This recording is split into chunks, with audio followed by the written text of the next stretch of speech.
Graphics শিখে যারা freelancing করতে চান বা গ্রাফিক্স প্ল্যাটফর্মে কাজ করে যারা আউটসোর্সিং করতে চান তাদেরকে স্বাগত জানাই। আপনারা গ্রাফিক্স শিখে কিভাবে আউটসোর্সিং করবেন বা কিভাবে আর্ন করবেন সে বিষয়টা নিয়ে একটু আলোচনা করতে চাই এখানে।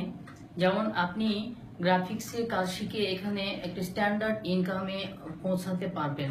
যেমন দেখেন গ্রাফিক্স প্ল্যাটফর্মে এখানে অনেক কাজ আছে।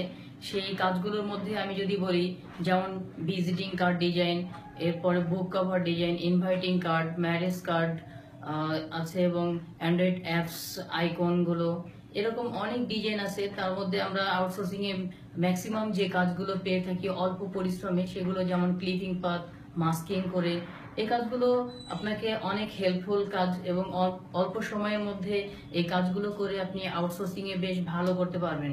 যেমন আমরা যদি বলি ক্লিপিং পাথের কাজগুলো, নর্মালি একটা ক্লিপিং পাথে কাজ করতে 10 থেকে 15 মিনিট লাগে এবং একটা ক্লিপিং পাথের কাজে আপনাকে ডিমান্ড করা হয় এরকম সর্বনিম্ন $2 থেকে $5 পর্যন্ত দিয়ে থাকে একটা ছোট্ট কাজের জন্য। এভাবে যদি আমরা দিনে 5 থেকে 10টা কাজ পাই, তাহলে আমরা দেখা যাচ্ছে যে এখানে ভালো একটা অ্যামাউন্ট চলে আসে। মাসের শেষে এই ক্লিপিং পাথ, ইমেজ মাস্কিং বা ভিজিটিং কার্ড, বিভিন্ন লোগো ডিজাইন করেও আমরা এখানে মাসে একটা স্ট্যান্ডার্ড ইনকামে পৌঁছতে পারি। সো আমি আপনাদের বলবো, গ্রাফিক্স প্ল্যাটফর্মে এখানে অনেক সুযোগ আছে এবং আমাদের সকলের দ্বারাই সম্ভব এখান থেকে ভালো একটা আয় বা ইনকামে পৌঁছানো। তো আমি আশা করি আপনারা সবাই গ্রাফিক্স প্ল্যাটফর্মে এসে নিজেদের ভবিষ্যৎ বা ফিউচার লাইফকে আরো উজ্জ্বল করে এখানে নিজেদের কাজ নিজেরা করে স্বাবলম্বী হবেন।